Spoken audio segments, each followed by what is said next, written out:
Hi friends, welcome to my YouTube channel. ఈరోజు మన YouTube ఛానల్లో పాలకూర ఉల్లిపాయ కారం ఎలా చేయాలో చూద్దాం.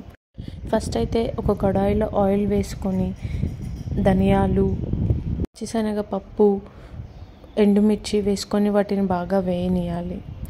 తర్వాత వాటిని తీసుకొని మిక్సీలో వేసుకోవాలి.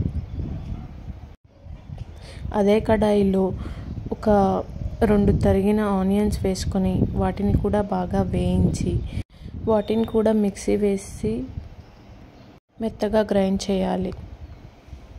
తర్వాత అదే కడాయిలో కొంచెం ఆయిల్ వేసుకొని పోపు గింజలు వేసి వెల్లుల్లి, కరివేపాకు వేసి వేగాక కడిగి పెట్టుకున్న పాలకూరను వేసి దానిని బాగా మగ్గనివ్వాలి.